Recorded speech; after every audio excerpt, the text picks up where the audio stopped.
Welcome back. In this video, we will discuss a numerical method for solving equations of the form fx equal to 0 called Rubila-Falsi method or method of false position. It is one of the oldest root finding method. It is an effective alternate to the bisection method in which approximate root is taken as the midpoint of the root lying interval. Bisection method converges very slowly to the actual root. To refine the bisection method, we choose a false position instead of the midpoint. Consider the equation fx equal to 0, where fx is continuous in open interval a0, b0, so that f of a0 and f of b0 are of opposite in signs. If the root lies in this interval, we approximate the solution by the x-intercept of the secant line drawn between the points a0 f of a0 and b0 f of b0. See the diagrammatic representation of Rubila-Falsi method. Say the function is continuous between the points a0 and b0, so that f of a0 is negative and f of b0 is positive. So we can have a crossing of the continuous function fx between the points a0 and b0, and this point is taken as the actual root. Now we are drawing a secant line between the points a0 f of a0 and b0 f of b0. And that secant line crosses the x-axis at x is equal to x0, and that point is taken as the false position of the exact root. And now we are evaluating this function at the point x is equal to x0, and if it is 0, then that is the actual root.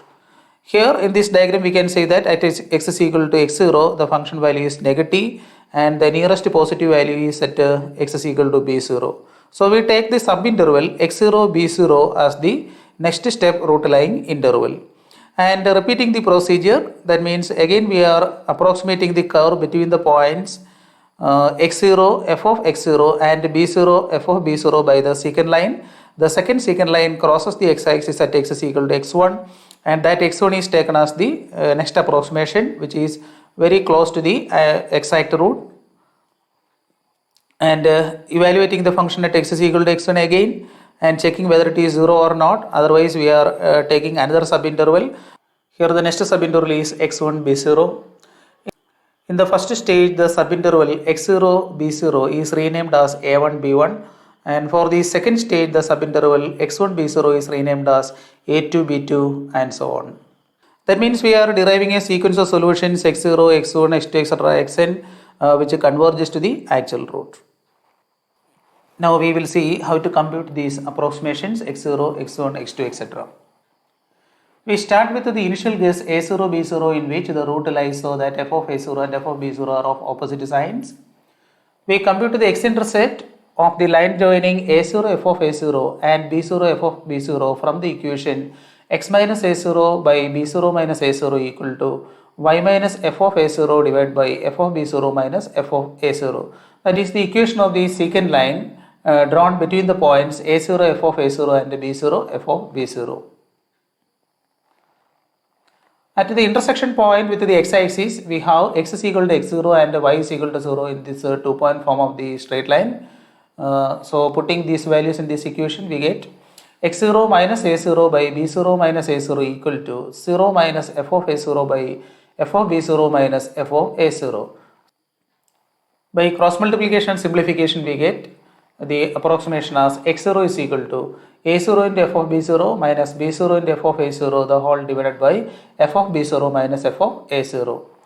If f of x0 equal to 0, that point x is equal to x0 is taken as the actual root. Otherwise, we proceed like this. If f of a0 into f of x0 less than 0, we set a1 is equal to a0, b1 is equal to x0. Or if f of a0 into f of x0 greater than 0, then f of x0 into f of b0 less than 0. Set a1 is equal to x0, b1 is equal to b0. So either one of these case happens. So we are subdividing the interval a0 b0 into a0 x0 or x0 b0. So in one of these subintervals the exact root lies.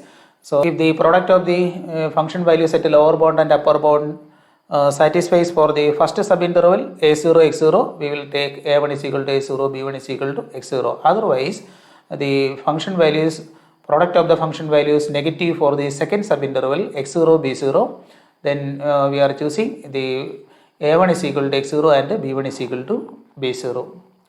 So from which we can obtain the next approximation, say x1 as a1 into f of b1 minus b1 into f of a1, the whole divided by f of b1 minus f of a1. Again evaluating f of x1, if f of x1 equal to 0, x1 is the exact root. If f of x1 not equal to 0, identify the subinterval a2, b2 to get x2 and so on. Continue the iteration until f of xn equal to 0 or close to 0 to the desired level of accuracy. So this is the false position method for finding approximate root of the equation fx is equal to 0. Now we can consider one example. Compute the real root of x log x to the base 10 minus 1.2 is equal to 0, correct to 4 decimal places. Let fx is equal to x log x to the base 10 minus 1.2.